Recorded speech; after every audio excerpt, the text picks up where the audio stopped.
you all know, there's the G20 meetings that are happening this weekend, and well, there's a lot of reason to be talking about the environment and the climate.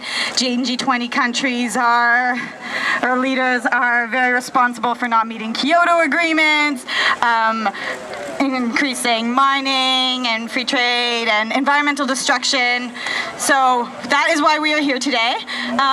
I just want to highlight how great it is that so many people are coming out, so many people are united, that as each day the mobilization goes on, we grow stronger and stronger. People are coming into town. It's going to be a really exciting week, and today is definitely one of very many exciting days. So I also just want to say that we have a lot of imagery going out.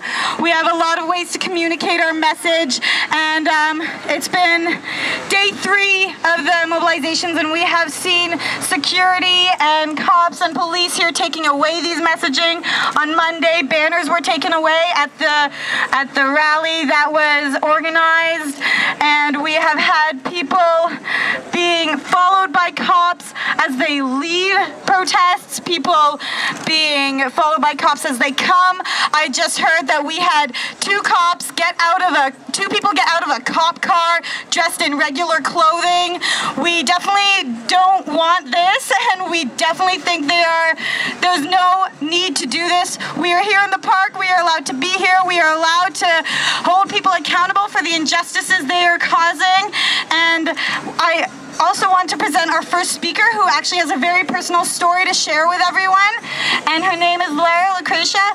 She is a community development, she works in community development and children's gardening in the downtown core, and she has a very important story to share. Lara? Yeah. Okay. Oh, I have it.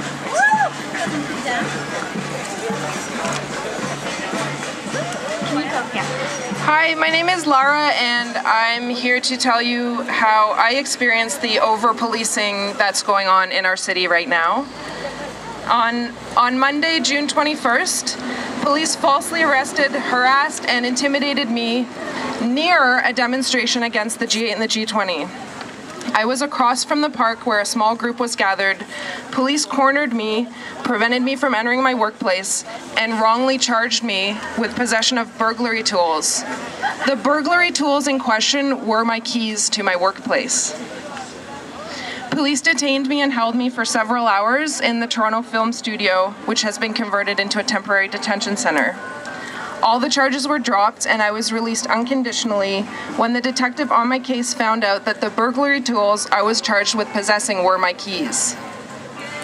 Shame. Shame. Shame. I work in community development and children's gardening in the downtown core. I've never been arrested before. On Monday, I experienced firsthand the excessive police presence in Toronto in the lead up to the G8 and the G20. I was by myself. I was not at the rally when I was cornered by 10 or 12 police officers. They refused to listen to me when I explained that I was authorized to enter the building. To my knowledge, the police did not follow the usual Toronto police procedures during my arrest. For instance, the arresting officer was not present when my photo was taken, and I also noticed that personal information was removed from my cell phone without my knowledge or consent.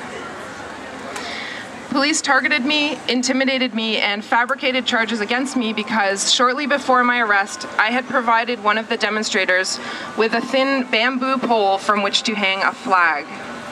I witnessed the police throw the demonstrator on the ground to seize the bamboo flagpole. After that, a large group of police cornered me and arrested me on trumped-up charges. The flag in question is a symbol for Indigenous unity.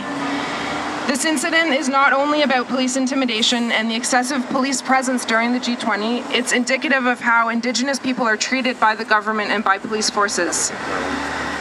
I find it unbelievable that while World Cup soccer fans are parading through the city carrying all manner of flags, a Native person is not allowed to fly their flag on Native land. Even though the police were successful in scaring me, I decided to speak out against being falsely arrested. We need to speak out to stop the excessive policing and the overreacting of police during the G20 summits. I hope that people are not scared away from coming to fill the streets and raise our voices for justice. I hope to see all the flags of unity, all the Indigenous flags, all the rainbow flags, the black flags, and the pink flags flying in celebration. Thank you.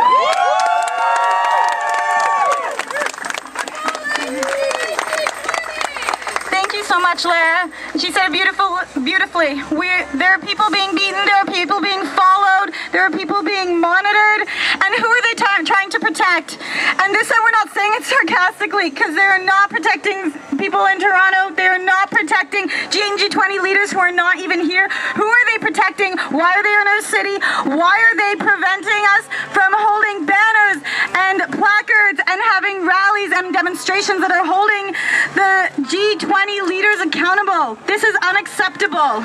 And we are here today for environmental and climate justice, and we do not want these messages to be taken away. This is not protester versus cops. This is justice movements and the G20 holding them accountable. Abolish the G20, abolish the G8. They should not be meeting in this city. Yeah. Okay.